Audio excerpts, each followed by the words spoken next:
नमस्कार, स्वागत है आप सभी का। आपके साथ मैं हूं मोनिका सिंह। 3 बजे में आज देश और दुनिया की 3 बड़ी खबरें हैं। सत्ता, संविधान और संकट की सबसे बड़ी तस्वीर दिखा रही है। पहली तस्वीर हजारों किलोमीटर दूर वेनेजुएला से है, जहां धरती ऐसी कांपी कि इमारतें हिल गई, लोग सड़कों पर आ गए और तबाही की तस्वीरों ने पूरी दुनिया को दहला दिया। भूकंप के झटकों के बाद राहत और बचाव की जंग जारी है और हर गुजरते पल के साथ नुकसान का आंकड़ा बढ़ने की आशंका जताई जा रही है। दूसरी तस्वीर देश के सबसे बड़े राजनीतिक राज्य उत्तर प्रदेश से है, जहां 2027 के विधानसभा चुनाव से पहले बीजेपी ने अपनी नई टीम का ऐलान कर दिया है। संगठन में नए चेहरे, नए समीकरण और नए संदेश के जरिए चुनावी रणभूमि सजाई जा रही है। और तीसरी तस्वीर भारतीय लोकतंत्र के इतिहास के सबसे विवादित अध्याय से जुड़ी हुई है। आज बीजेपी पूरे देश में संविधान हत्या दिवस मना रही है। 25 जून 1975 को लगाए गए आपातकाल को लेकर सियासत फिर गर्म है। एक तरफ बीजेपी इसे लोकतंत्र पर सबसे बड़ा हमला बता रही है, तो दूसरी तरफ विपक्ष इसे राजनीतिक नाटक करार दे रहा है।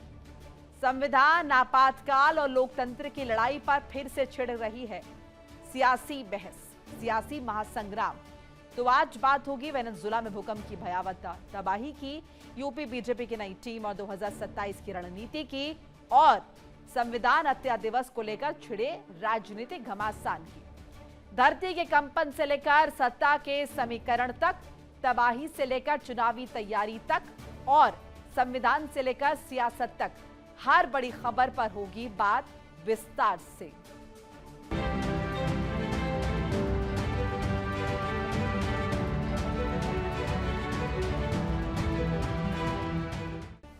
चलिए बात करते हैं पहली बड़ी खबर की। वेनेजुएला में सदी का सबसे भीषण भूकंप, 1 मिनट में 2 बार कांपी धरती, 45 सेकंड में 2 बार भूकंप के झटके, 7.2 और 7.5 तीव्रता के शक्तिशाली भूकंप के झटके महसूस किए गए। राजधानी कैराकस में भारी नुकसान हुआ है। 7.5 तीव्रता के भूकंप के बाद सुनामी का अलर्ट जारी कर दिया गया है।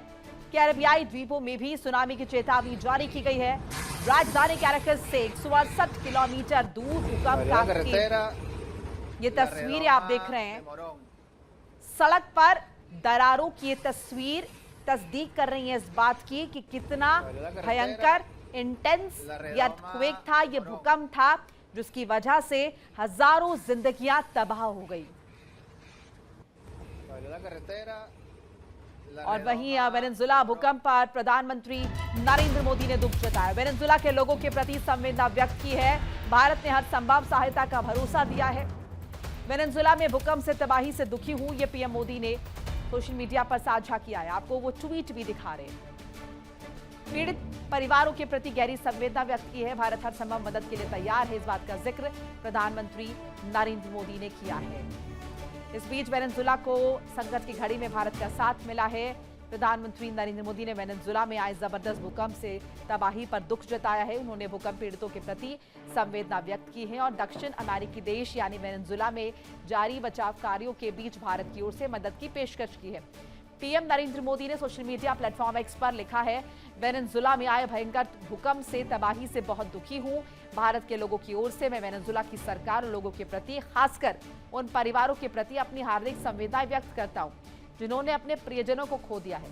प्रधानमंत्री मोदी ने लिखा कि हम घायलों के जल्द स्वस्थ होने की कामना करते हैं, प्रार्थना करते हैं और इस मुश्किल समय में सभी प्रभावित लोगों के साथ खड़े हैं। भारत हर मुमकिन मदद के लिए तैयार है।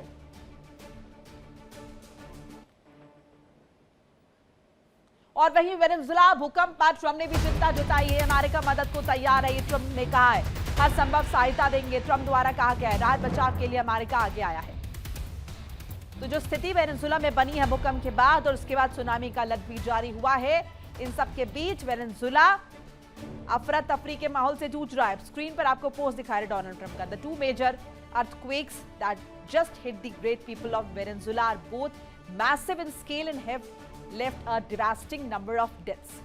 बड़े पैमाने पर जिस तरीके से वेनेजुएला में आए भूकंप की वजह से लोगों की जानें गई हैं, इसके लिए दुखी हूं, उन्होंने दुख प्रकट किया। साथ साथ कहा है कि अमेरिका खड़ा है साथ ताकि वेनेजुएला के लोगों की मदद की जा सके। सारी एजेंसीज को पहले इंस्ट्रक्ट कर दिया गया है, सरकार से कह दिया गया है कि फटाफट यहाँ पर तमाम जो रेस्क्यू के काम है वो शुरू करवाए जा सके। कुछ तस्वीरें आपके साथ साझा कर रहे हैं जो कि आपको ये बता पाएंगे कि वेनेजुएला में क्या स्थिति उत्पन्न हो गई। भूकंप आया, बैक टू बैक 2 भूकंप के झटके, और भूकंप के बाद अफरा तफरी का माहौल किस तरीके से रहा है। कैरेकस की बात करते हैं, यहाँ पर तबाही का मंजर, सड़क पर आई इस मोटी दरार के जरिए आप समझ सकते हैं। कई मकान जमींदोज हुए, धराशायी हुए, बिल्डिंग्स को भारी नुकसान पहुंचा है, एयरपोर्ट को भी नुकसान हुआ है। अब रेस्क्यू ऑपरेशन चल रहा है और सबसे ज्यादा हैरान परेशान करने वाली बात यह है कि मौत का आंकड़ा 10,000 से ज्यादा बताया जा रहा है। वहीं एक न्यूज एजेंसी के मुताबिक आशंका है कि मरने वालों की तादाद 1 लाख के आसपास हो सकती है। हजारों जिंदगियां पल भर में लीन ली हैं इस भूकंप ने। आफ्टर शॉक्स को लेकर भी आशंका जाहिर की जा रही है और इसी पर ज्यादा बातचीत के लिए मेरे साथ मेरे कुलीग विकास अब्रोल जुड़ रहे हैं। विकास, वेनेजुएला में भूकंप आया और किस तरह की तस्वीरें सड़क पर जो दरार की तस्वीरें देख रहे हैं वो बता रही हैं कि कितनी बुरी वहां पर स्थिति हुई होगी, लेकिन सबसे ज्यादा हैरत में डालने वाले वो आंकड़े हैं। फिलहाल आंकड़ों को लेकर क्या कोई ऑफिशियल इंफॉर्मेशन मिल पाई है?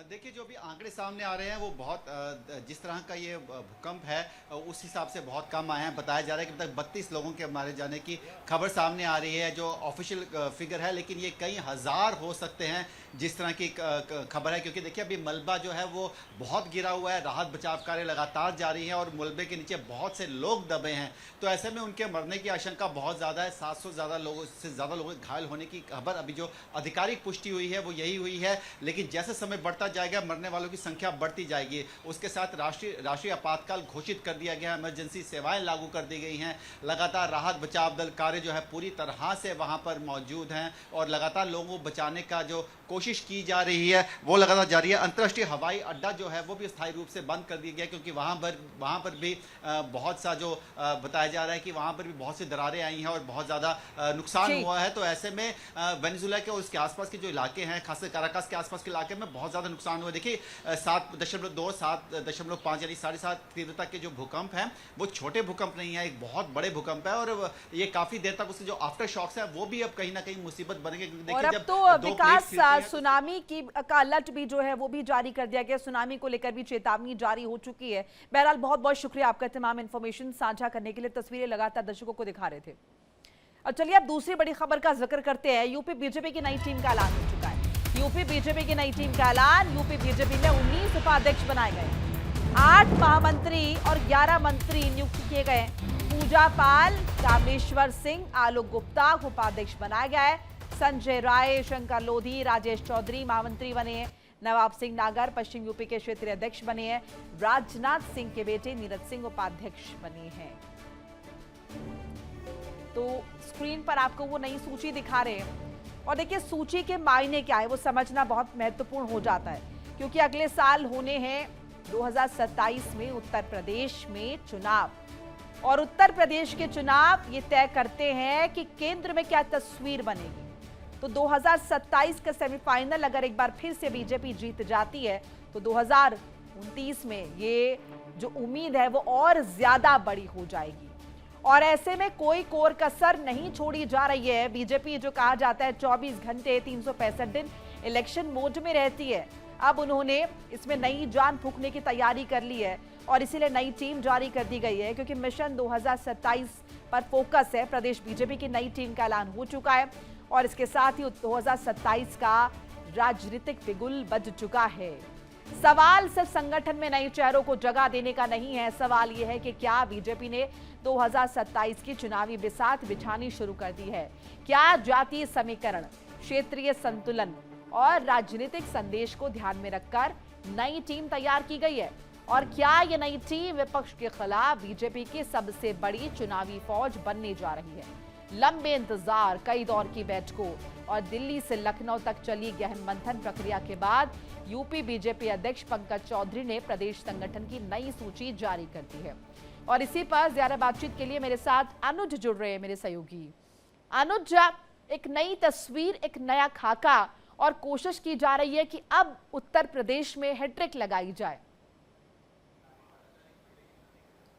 बिल्कुल, देखिए अब इस सूची को लेकर लंबे समय से इंतजार था और दिल्ली से लेकर लखनऊ तक भारी मंथन हुआ। मंथन होने के बाद आखिरकार वो घड़ी आई जो सूची जारी की गई। और सूची में सबसे खास बात है कि 18 उपाध्यक्ष होते थे, इस बार 19 रखे गए, 8 महामंत्री हैं और नए युवाओं चेहरों को खास तौर से फोकस किया गया, जिसमें कि राजनाथ सिंह के जो लड़के नीरज सिंह को यहाँ पे उपाध्यक्ष बनाया गया है। साथ में पूजा पाल को, यहाँ पे जो सपा से पूजा पाल आई है उनको यहाँ पे मौका मिला है। सुरेश राणा जो पहले मंत्री हुआ करते थे प्रदेश सरकार में, उनको यहाँ पे तवज्जो मिली है। साथ में विधायक राजेश चौधरी को महामंत्री बनाया गया। दूसरी ओर संजय राय को पुनः महामंत्री बनाया गया। दूसरी ओर देखा जाए तो जो क्षेत्र जो 6 जोन है, यानी 6 क्षेत्रों के भी नामों को अनाउंस किया गया, जिसमें कि काशी है, गोरखपुर है, अवध है, ब्रिज है, कानपुर है। पश्चिमी जोन के नए चेहरों को तवज्जो मिली है। साथ साथ में 6 जो मोर्चे हैं, महिला मोर्चा है, अनुसूचित जाति के मोर्चा है, किसान मोर्चा है, उनको मौका मिला है। तो यानी अब इस संगठन में जिस तरह से सूची आई, अब यही सूची अब 2027 का जो विधानसभा चुनाव होगा, अब ये संगठन यानी पंकज की टीम, पंकज चौधरी की ये टीम अब 2027 की रूपरेखा तय करेगी और इसी टीम के जरिए किला फतेह करने की कोशिश करेगी कि तीसरी बार फिर से सरकार फॉर्म की जाए। तो पंकज चौधरी ने फूक के लिस्टों को नाम पे मंथन किया है, राष्ट्रीय अध्यक्ष से उस नाम को मंथन किया है और वो बड़े स्तर पर युवाओं को जिस तरह से मौका मिला। अब जो पूरी सूची है इसका इंतजार लंबे समय से हो रहा था और अब वो सामने आ गई है। अब देखना होगा रणनीति क्या होती है, क्योंकि चेहरों का ऐलान तो कर दिया गया। शुक्रिया आपका तमाम जानकारी साझा करने के लिए। और चलिए 3 बजे की तीसरी बड़ी खबर का रुख करते हैं। आपातकाल की 51वीं बरसी, बीजेपी का संविधान हत्या दिवस। आपातकाल लोकतंत्र का सबसे काला अध्याय, ये बीजेपी द्वारा कहा गया। 25 जून भारतीय लोकतंत्र का सबसे काला दिन है। बीजेपी इसे काले अध्याय, काले दिन के रूप में मना रही है, संविधान हत्या दिवस के रूप में मना रही है। तो 51 साल बाद भी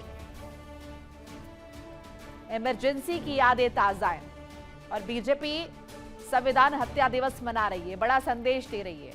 अब तो स्कूल्स में बच्चों को भी पढ़ाया जाएगा, एनसीईआरटी के सिलेबस में इसको इंक्लूड कर दिया गया है। पूरा देश 25 जून 1975 के उस काले अध्याय को स्मरण कर रहा है, जिसमें अपनी निहित राजनीतिक अभिलिप्सा के लिए कांग्रेस ने इस देश के लोकतंत्र का गला घोंटने का काम पाप किया था। बहनों और भाइयों, श्रीमती इंदिरा गांधी सत्ता में बनी रहे,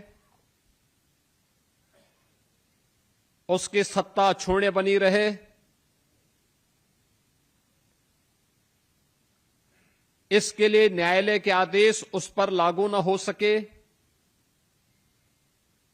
अपने इस पाप का परिमार्जन करने के लिए उन्होंने इस देश के नागरिकों का,